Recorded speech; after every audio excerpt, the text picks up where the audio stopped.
এই মতবিদের সময় এবং শিক্ষার মান উন্নয়নে সমন্বিত প্রচেষ্টা এবং আমাদের অঙ্গীকার শীর্ষক যে আলোচনা সভা, মত বিনিময় সভা, তার সম্মানিত সভাপতি এই কলেজের ভারপ্রাপ্ত অধ্যক্ষ জনাব গোলাম কাবিয়া উপস্থিত রয়েছেন।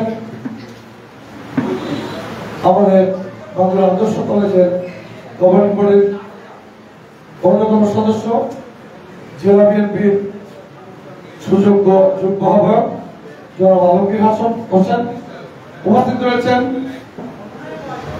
অ্যাডভোকেট মুন্সি শহীদুল ইসলাম রূপক, তিনিও গভর্নিং বডির একজন সদস্য।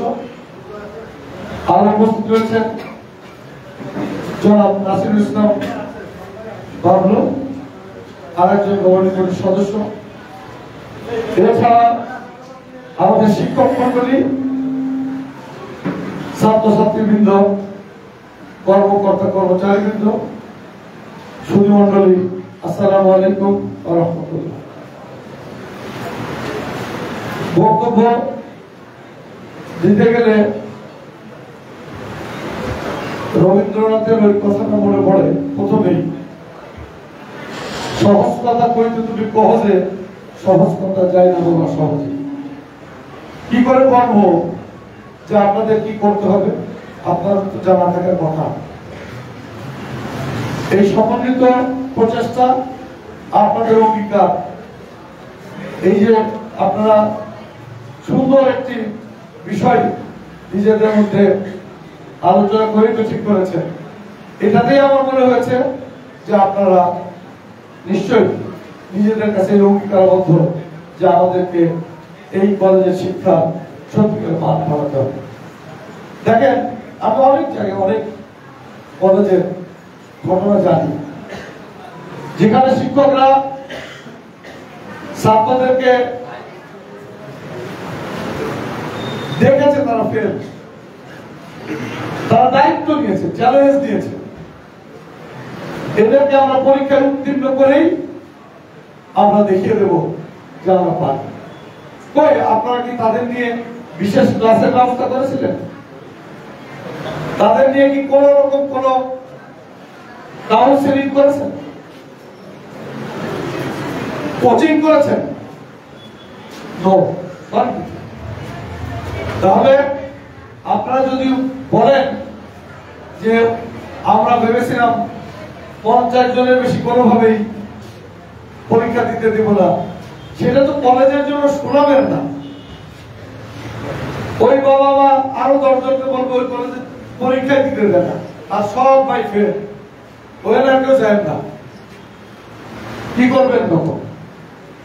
অর্থাৎ আপনারা যদি বাবা মাকে মুসলেখা নিতে চান কিংবা তাদের উপর প্রেসারাইজ করেন, কোন লাভ হবে। আপনাদের তাদেরকে বুঝাতে হবে। আমরা তো বলি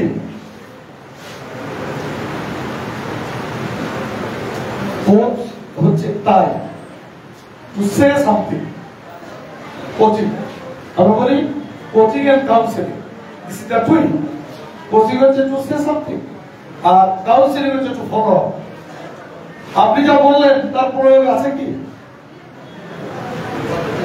আমাদের শিক্ষক মন্ডলীর কাছে জন্য আমি আবেদন রাখবো, আজকে যে বিষয়টা আপনারা নিয়ে এসছেন অত্যন্ত গুরুত্বপূর্ণ, খুবই সময়োপযোগী, যা আসলে আপনাদেরকে করতে হবে, আপনাদেরকে করে দেখিয়ে দিতে হবে যে এই কলেজের ছাত্রছাত্রীরা পরীক্ষা দিলেই 100% পাস।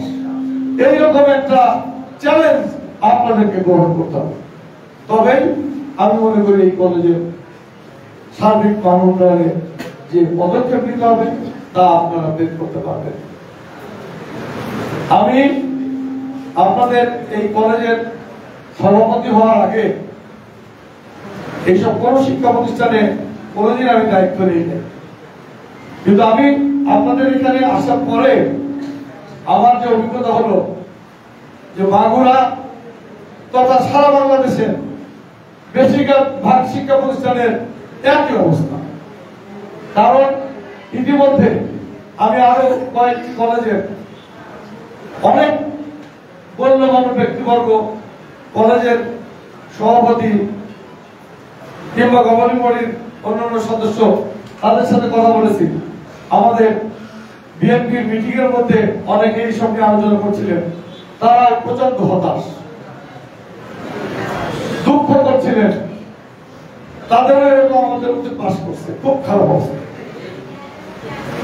কিন্তু প্রত্যেকেই বিশ্বাস করে যে আগামী দিন নিশ্চয়ই আমরা ভালো করব। একটা ভোট যদি না থাকে তাহলে কিভাবে আমরা সামনে এগিয়ে যাব? এগোতে পারবো না। সেই ভোট আমরা কখন পাবো? যখন আমরা আমাদের নিজেদেরকে এই সমস্ত কর্মকাণ্ডের মধ্যে দারুণভাবে ভোট করব। আমি তাই শিক্ষক মন্ডলীর প্রতি আহ্বান জানাবো, আমাদের অভিভাবক মন্ডলী এবং ছাত্রছাত্রীদের সাথে আপনারা আরো অনেক বেশি ক্লোজে থাকার চেষ্টা করেন। কোনভাবে কিভাবে আপনারা তাদের সাথে আরো বেশি কানেক্টেড হবেন।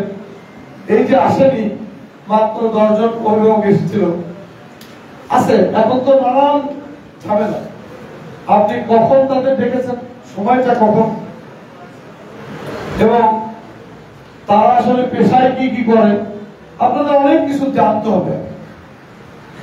এখন যেমন ধান কাটার মৌসুম, মিছিলে লোক ডাকলেও তো আনতে পারতেছি না, তাদের সমস্যা। আর ওই কলেজে আপনারা ডাকলে ধরেন মিছিলে আসার আসার ব্যাপার আছে, তো লিডাররা আবার কি বলে না বলে, সেজন্য একটু বাধ্যবাধকতা আছে। কলেজে আপনারা ডাকলে তারা এখন সময় নেই, তাই না? সেজন্য বুঝতে হবে কখন ডাকবেন, এটাও একটা গুরুত্বপূর্ণ বিষয়। এই জন্য আপনাদেরকে প্রত্যেকটা বিষয়গুলো, এই যে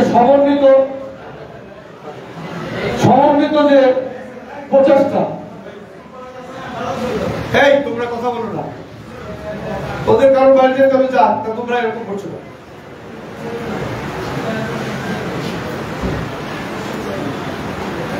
আপনাদের আমি বিশ্বাস করি এবং আশাবাদী যে আমাদের বিজ্ঞ শিক্ষক মন্ডলী, যাদের অনেক দিনের অভিজ্ঞতা, তারা সবাই নতুন উদ্ভাবনী দিয়ে আগামী দিনে এই কলেজের শিক্ষার মান উন্নয়নে তারা সত্যিকার আন্তরিকভাবে ভূমিকা রাখবে।